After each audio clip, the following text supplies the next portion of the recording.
Okay, so hello everyone, welcome back to the course of Introduction to Algorithms.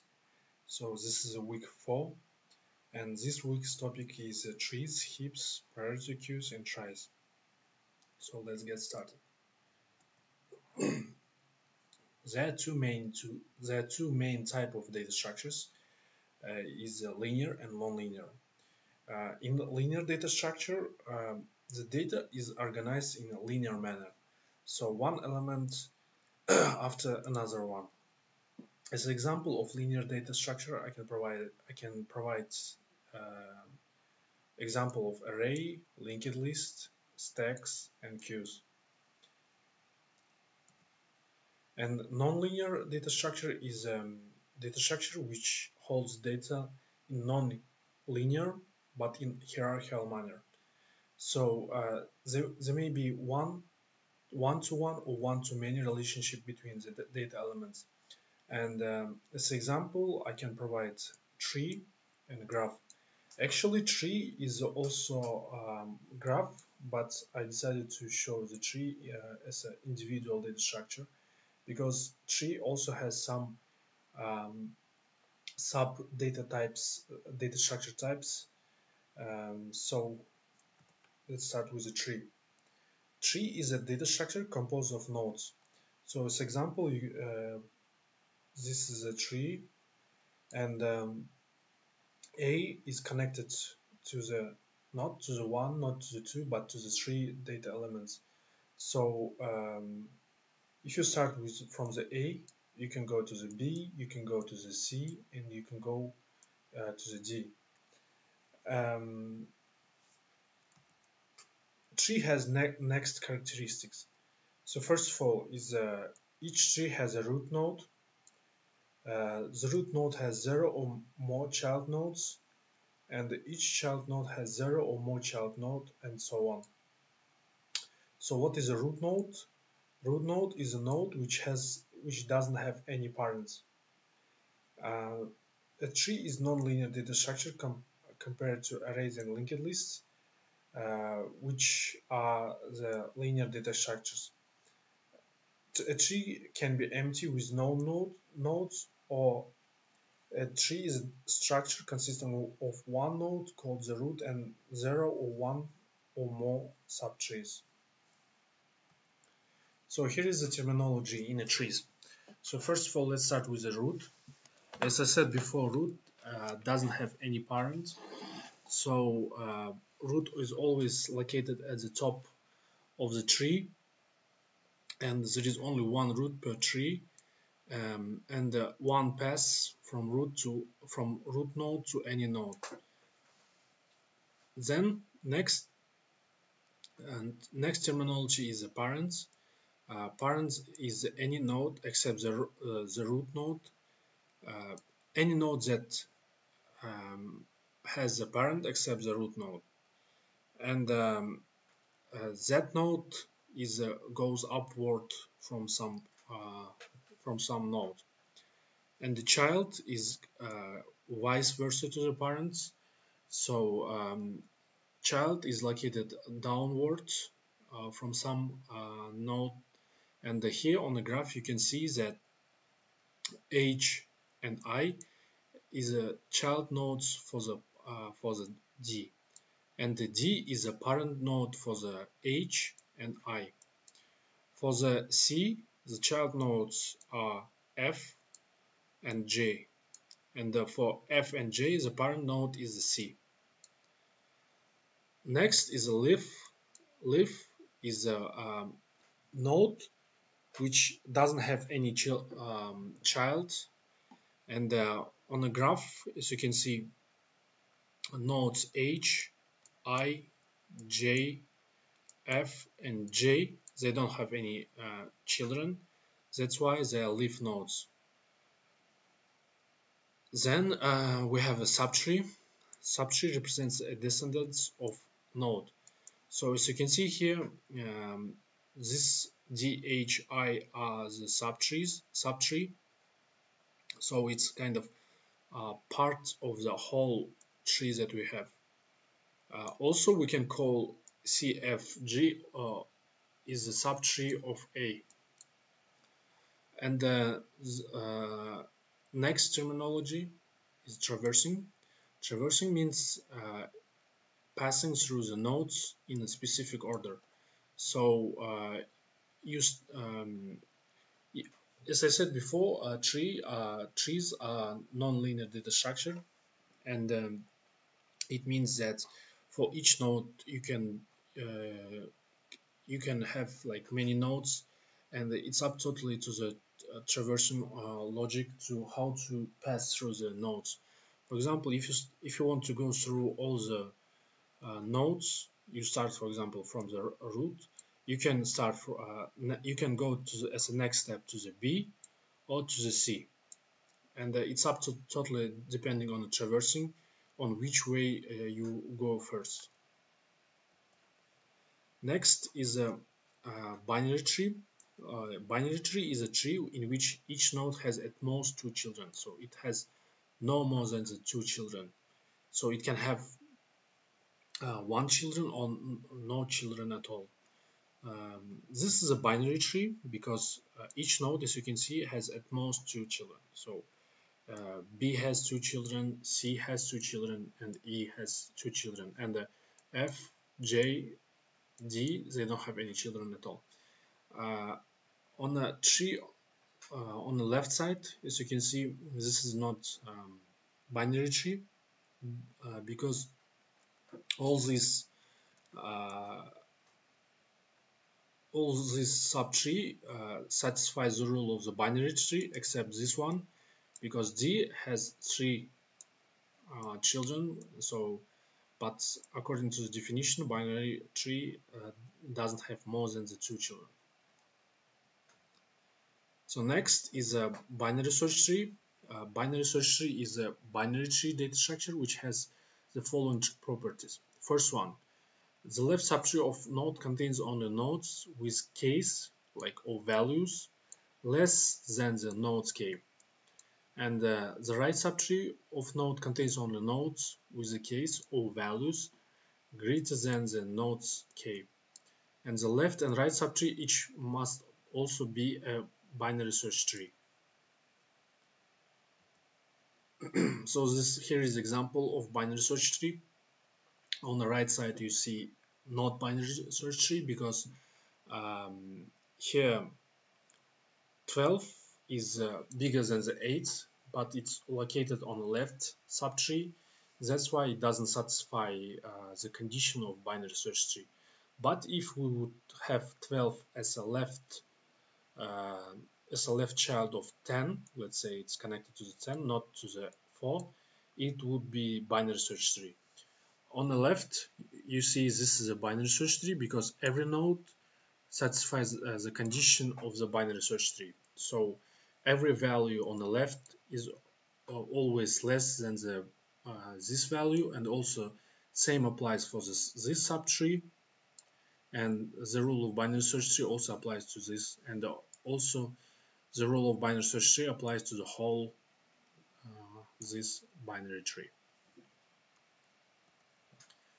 So here is how do we do insertion into the binary search tree. Let's say that we want to add 13 into the binary search tree. So we start with the root. We compare the value of the root, which is a 12, and we see that 13 is bigger than the 12. Then we go to the right and we compare 18 with the 13. We see that 18 is less than, so we go to the left side. Again, we compare 15 with the 13. We see that 13 is less than the 15, and we go to the left side and we see that on the left we doesn't have any nodes, so we put insert 13 as a left child of the 15. So this is how we add or insert the node into the binary search tree. And here is the pseudocode of insertion. So let's say that we have tree T and we need to insert node Z. So we create the variables y and x, we set the root to the x, and we initially say that y is equal to the nil. Then we run the while loop by saying that while x is not equal to the nil, we say that y is equal to the x, and we start to compare the values or k's of the nodes. So let's say we start with the x, and we see if x values is bigger than our inserting elements value, we go to the left side. In all other cases, we go to the right side. And in the end, we reach the position where we'll have nil element, like empty space. So this is a space where we can put our elements into that position.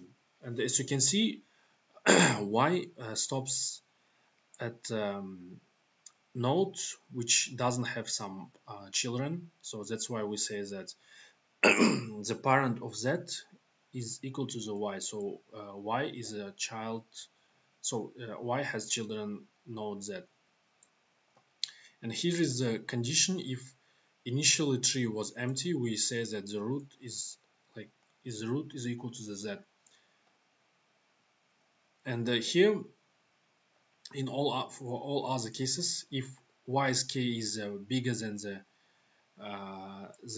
our inserting elements, we say that z is located on the left side. On all other cases, we put our inserting element on the right side.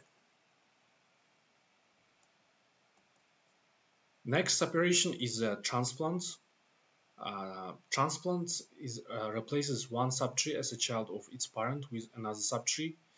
When transplant replaces the subtree rooted at node u with the subtree rooted at node v, the u's parent becomes the node v's parents, and u's parent ends up having v as its appropriate child. So let's take a look at the pseudocode. So we have tree T, node U, and V. And here we check first if U's parent is equal to the nil, we say that the root starts with a V. So initially, if the root itself is doesn't have any nodes, we say that the root is V. In all other cases, we say that if U is its parent's left child, we say that the parent's U's P parent is equal to the V.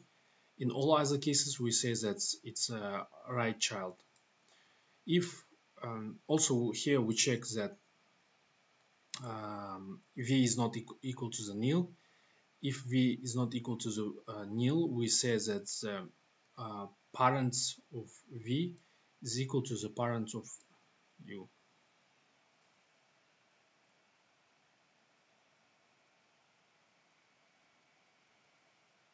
So next is deletion. The overall strategy for deletion of node has three basic cases. So first case is, for example, if Z has no children at all, Z is a node that we want to remove. So if Z has no children at all, we then simply remove it by modifying its parents to replace Z with a nil as its child. If Z has only one child, then we elevate that child. So we replace that child with a node of Z, and then we remove Z, and we say that that child is right now is a child of Z's parent. And the third case, a little bit tricky because you need to do much more stuff. It's a little bit complex. So if Z has two children, then we find Z's successor Y, which must be in a Z's right subtree, and have take Z's position in the tree. And the rest of Z's original right subtree becomes Y's new right subtree, and Z's left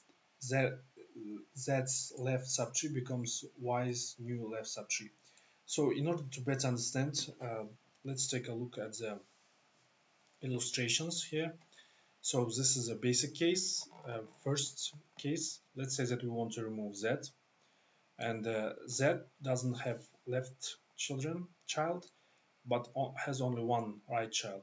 So we remove Z, and we say that R is a child of Q, and we just remove. So this is left. So this is a very basic case. Next is a case when we have left child and we want to remove Z. So we just remove Z and say that left is a child of Q, and Q has only one child as a L. Then next, we want to again remove Z, but Z has both left and right red childs, but the successor of Z is Y. So what do we do next? So Y doesn't have left subtree. So first we say that L is a left child of Y. So we move L to this position. Then we remove Z, and Y goes up, and we say that Q's child is is Y, and Y's parent is Q. So this is the final binary search tree. And next case is more complex, because when we remove Z, the Z's successor is R, but as you can see, R has left child. That's why we cannot put L to the left easily. So what do? We say that we move Y to the up, and we say that Y is a parent of R. So when we move Y up, X becomes, instead of replaces the Y. So we have this kind of subtree. Then we remove Z, and we put Y as a child of Q, and we say that L is a left child of Y, and R is a right child of Y. So this is our final binary search tree. So this how does the deletion work? So in a complex case situation, if R successor of Z has left child, and it also Y has also left child, we need to go up till the left child which doesn't have left children, and so we need to move that left children in the position of R's parents. And after that we can replace Z with that left child which doesn't have left, and we replace and we put L as a left of our new node which replaced Z. Here is the pseudocode of deletion. So as you can see, we use helper function transport. I already explained the transport on previous slides. So if Z doesn't have, so Z is our deletion node, and tree is a tree, T is a tree. So we see that if Z doesn't have left child, we do transplant on the right side. Same applies for the right, so we move up the left child of the Z. For all other cases, we go on the right side and we find the minimum tree, so a node with a minimum value. And if y's parent is not equal to the Z, we make transplants, and y's right becomes Z's right, and the parent, so y's right child's parent becomes y, and for we again do transplant with the Z and y, we remove the Z as I said before, and we say that y's left becomes Z's left, and this left's parent becomes y. So here is a code example of binary tree in Python. So initially we create the class tree node, and it has three properties: the value itself, the left child, and right child. So this is a binary tree in Java. As you can see, we create the class tree node, and tree node has three properties: the int val, so where we store the value of node, left child, right child, and here is the parameterized constructor. Next is a binary tree in C++. It's similar to the code that we had in Java, but it's struct. Struct is a kind of class, but it's necessary to, it's useful for creation some custom data types, data structures. By the way, so trees is not built into programming languages. That's why you need to create by yourself. And here is you have int val, tree node left, tree node right, and here is a parameterized constructor. So binary tree traversal.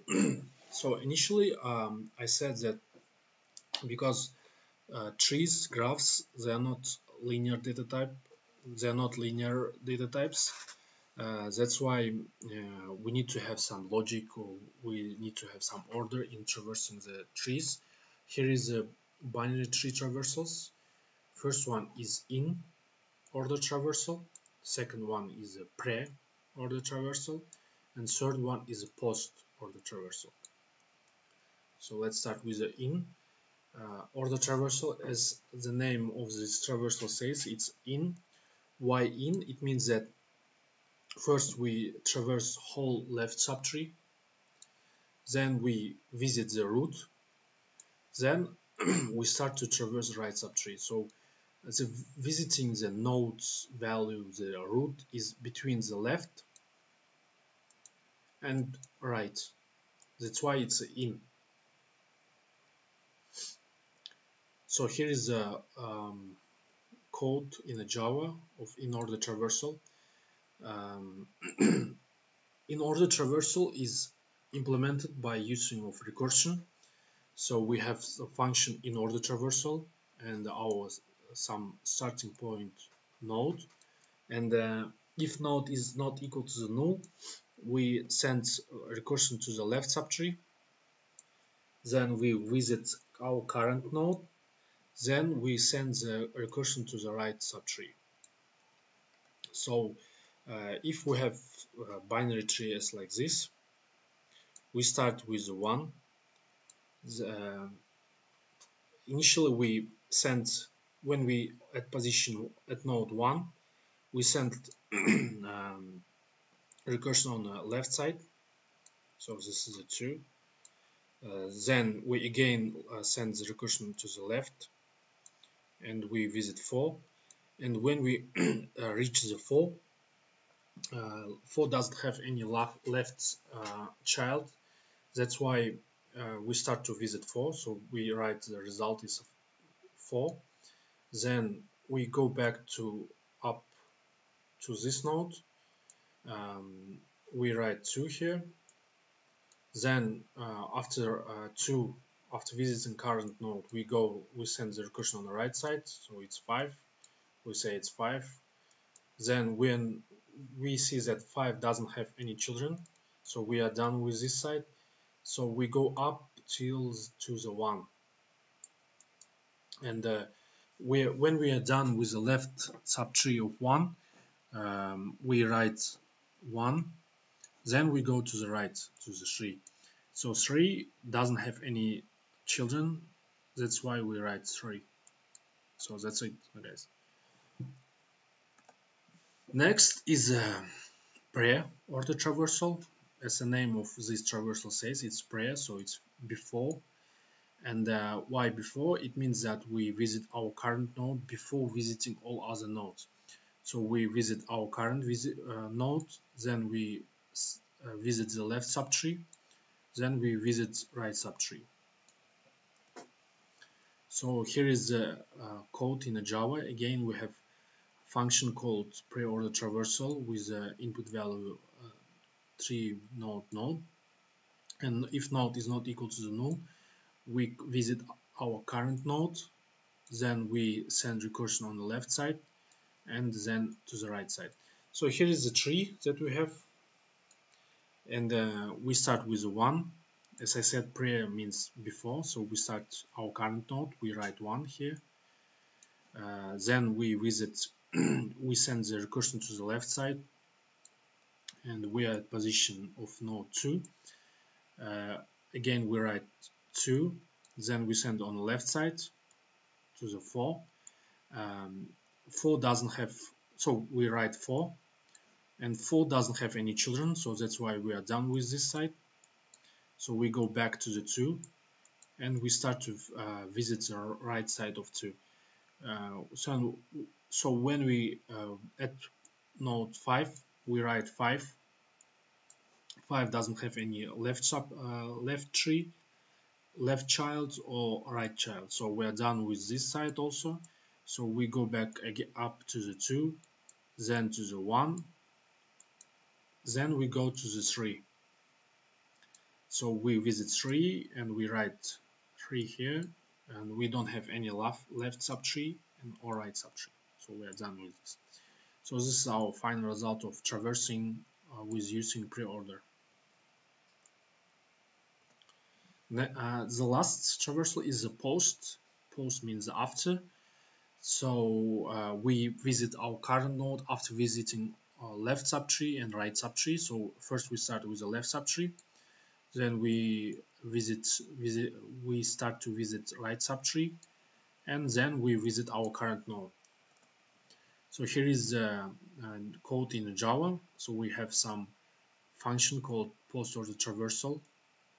It has some input data, and if node is not equal to the null, we send the recursion on the left subtree, then we send recursion on the right subtree, then we visit our current node. So again, we have same binary tree as we had in previous traversals. We start with a 1, but we send recursion on the left side. We go to the 2, again recursion to the left, go to the 4.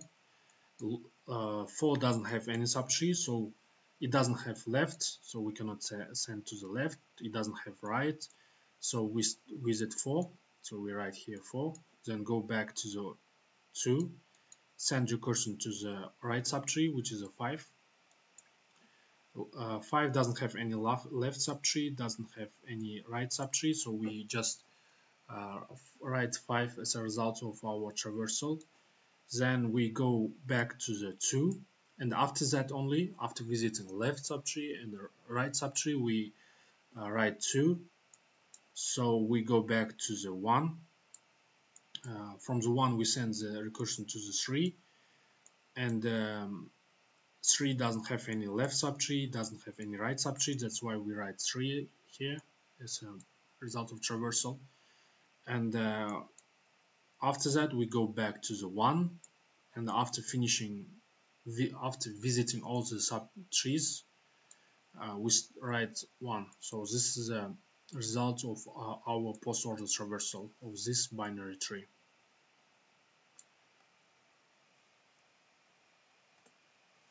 Next is a problem set. You need to build a binary tree. So we have results of pre-order and in order.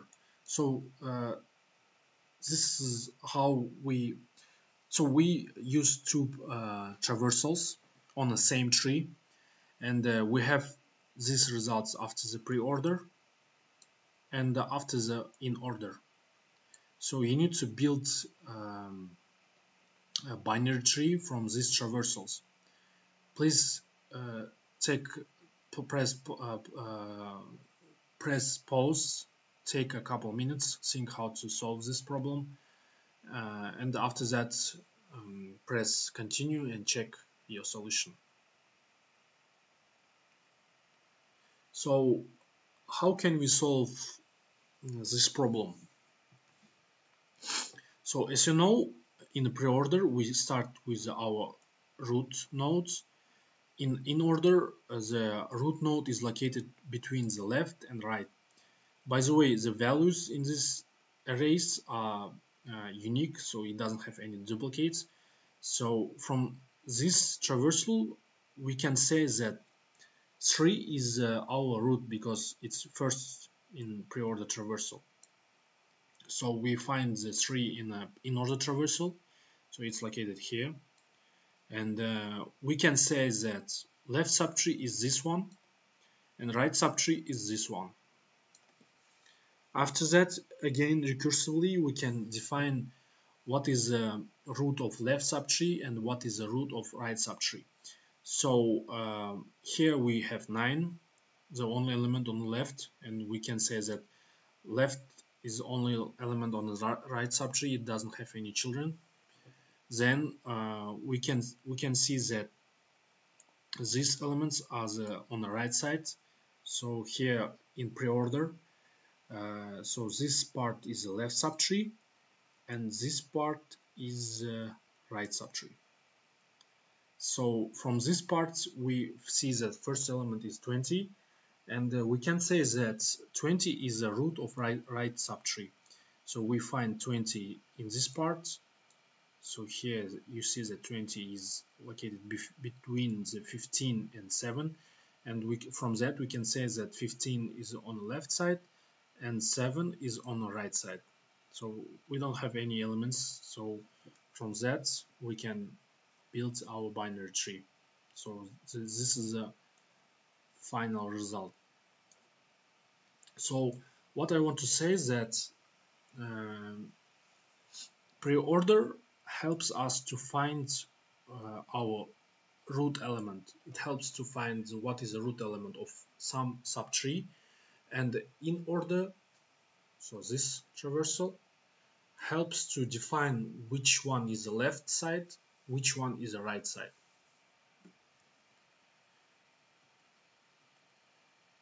So here is the explanation. It says that the first element on pre-order is a root node, and we find that element in our in order, and from that we can define which one is the left side, which one is the right side. And here is the code of the solution. This code is in C++, but it's very similar. So I want to mention that vector is kind of dynamic array, so you don't need to define the size of the array, and you can add elements on the fly. And the time complexity of this solution is O of n squared. We have some recursive calls here, which builds recursively the left subtree and right subtree. And of course we can improve this solution. How? The bottleneck of the solution is this part of the code, and every time when we need to find the root of the subtree, it's located in ordered array. So we can store index of each element in hash map, so we don't need to make search through all array. So because, for example, we find the root in pre-order, Then we need to find that element in order, and that's why we need to run through the whole array and find it. But we can improve it by using the indexes of the elements in a hash map.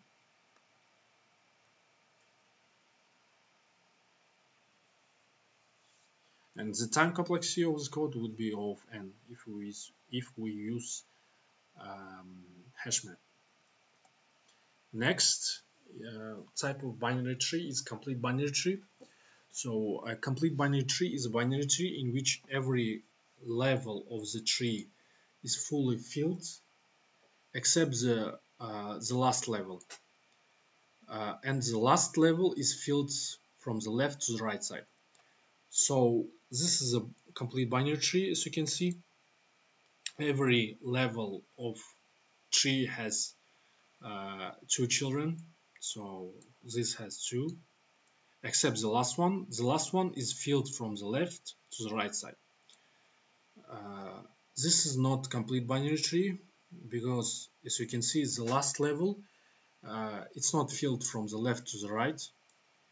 Here you see the gap. The 20 doesn't have any left children, it has only right children. So that because of this gap, we cannot call this binary tree as a complete binary tree. Next is binary heap. Binary heap is complete binary tree where each node is smaller than its children. So binary heap consists of two types of heaps. It is a min heap and max heap. So here, this is example of min heap. You see the parent node is always smaller than its children. So 4, the parent 4 is less than the 50, and same applies for the whole subtrees. In a max heap, it's vice versa. Parent is bigger than its children. So the main goal of using binary heap is to extract min or max value from the data structure in constant time. So if you go back to this example, this is a min heap, and as you can see, the minimum element is located on the top position. So if in some cases we need to get the maximum element or minimum element in a constant time, the best way is to use binary heap, because binary heap allows us to, in the same amount of time, take our necessary value. So here is the time complexity of binary heap. To extract min or max value, it takes constant time. Insertion takes logarithmic time complexity, and deletion also takes logarithmic time complexity. So as you can see, binary heap is very efficient data structure when you need to deal with min or max values, and insertion deletion doesn't take much time. So here is adding elements into the binary heap. So initially we have min heap is like this, and we want to add 2 into this binary heap. So what do we do? Binary heap is by itself, as I said before, it's a complete binary tree. So it's filled from the left, it's filled on every level except the last one, where the last one is filled from the left to the right. So we see that on the right side of 7 we doesn't have any elements, so we put 2 here. So this is step 1. So we compare 2 with its parents, with the 7, and we see that 2 is smaller than 7. So we we swap the 2 and 7. So 2 goes up, 7 goes down, and we are not finished with that. Then we again compare 2 with the parent, with the 4, and again we see that 2 is smaller, so 2 goes up and 4 goes down. So after that we are done with inserting elements, and even though initially we had like how many? 1, 2, 3, 4, 5, 6 elements. In order to insert our elements, it just took 3 steps. So this is a logarithmic time complexity. So this is very efficient. And here is the deleting of elements. So let's say that we have this kind of max heap. So you see that the root element is top on the top position. So let's say that we want to delete 10. So what do? We take the last element in our max heap, which is a 4. We swap 10 and 4. So 4 goes up, and we can remove 10 from our max heap. After that, we compare the 4 with its children, with the 5 and 3, and we see that 5 is bigger than the 4. 5 goes up, 4 goes down, then 4 located here. So this is step 2. So you see here that we again compare 4 with its children, and we see that 4 is smaller than its children, so it stays on its position. So this is the final max heap. So deletion took only 2 steps. So next is a problem called maximum depth of binary tree. So we have a binary tree and we need to find its maximum depth. So here the maximum depth is 3 because this is the first level, second level, and third level. So we need to find depth. We start with the root value, and we need to go and we need to count how deep can we go. And please take a couple of minutes, think how would you implement the solution to this problem. Press pause, and after that, when you solve, you can press continue and compare your solution. So I hope that you have at least tried to solve this problem. The solution to this problem is use recursion. So we have function max depth. It returns some integer, so it's a value of that depth. And we have some input variable tree node root. If root is null, it returns 0. For all other cases, we send the recursion to the left side and to the right side. And from these two recursions, we take the maximum value and make +1. So this is a very short code, just 4 lines of code to find the maximum depth. Next is to validate binary search tree. You need to implement a function to check if binary tree is binary search tree. So as a reminder, I want to say that all the values on the left subtree is less than the nodes or roots value, and or equal to the roots or nodes value, and every value in the right subtree is bigger than the nodes or roots value. So in order to solve this problem, we do the next. We collect all node values in order traversal into array. So let's say that we have this kind of binary search tree, and when we do in order traversal, we will have this kind of result. And so as you can see, when we put all the values into array, the values are in a sorted way. So from this we can compare the neighbors, and after that we can verify that it is binary search tree. But If we have something like this, the result of our in-order traversal will be 2020. So it will show a wrong answer. So, but according to the definition of binary search tree, the equal values should be located on the left side, and every value on the right side should be bigger than the current or root value. So approach number two is that we introduce the range for each value. So we start with a range that mean is equal to the null and max is also equal to the null.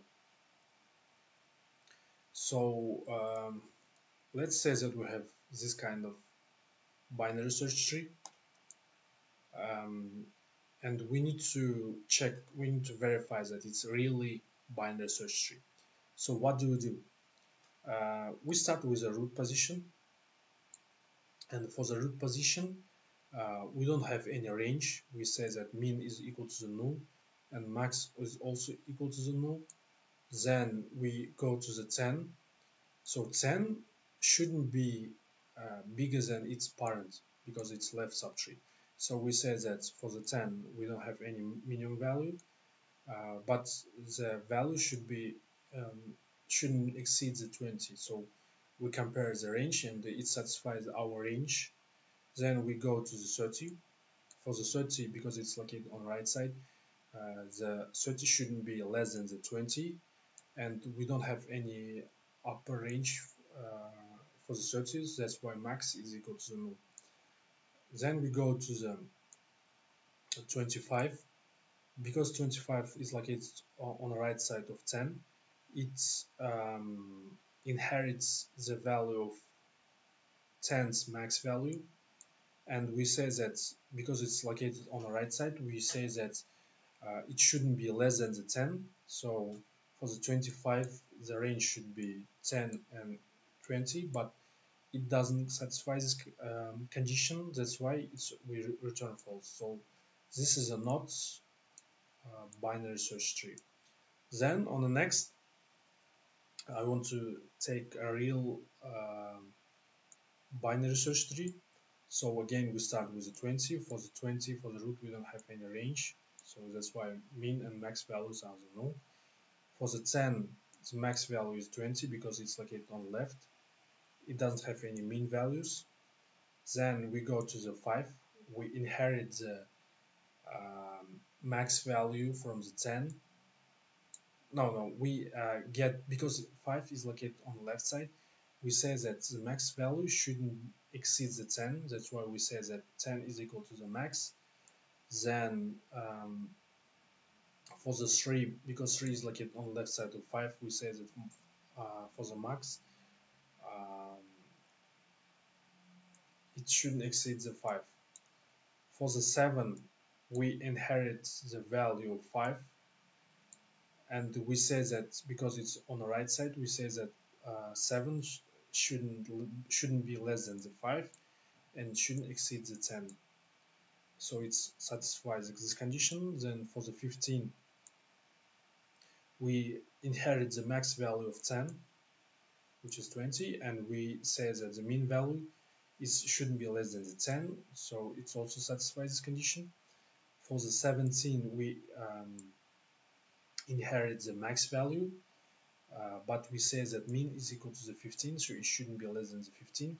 So 17 also satisfies the condition of the range. For the 30, because it's located on the right side of 20, we say that the value of 30 shouldn't be less than the 20, so but it doesn't have the max value, so it satisfies our condition. So after checking all these conditions, we see that all of them satisfy, and that's why we in the end return true. So here is the solution. Initially we have some starting function called, this is a code in Java. So we have some initial function called checked binary search tree with the root value, root node, and initially we set the min value and max value to the null. And here we recursively check our range of the nodes. So today's lecture summary is like this, that we have two type of data structures in terms of a relationship. First one is linear, and second one is non-linear. In a linear, you know the order of traversing the data structure. It can be it's actually one by one. In a non-linear, you may have too many choices to where to start to traverse. And One main topic is about the binary search tree. Uh, please take a look how insertion and deletion operations work in the binary search tree.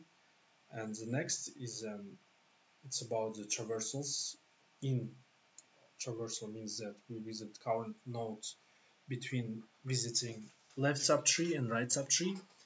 Pre means that we visit our current node before visiting left and right subtree. And post means that we visit our current node after the visiting left and right subtrees. So for this week's readings are the CLRS and chapter 12. So that's it. Thank you for the watching. Bye.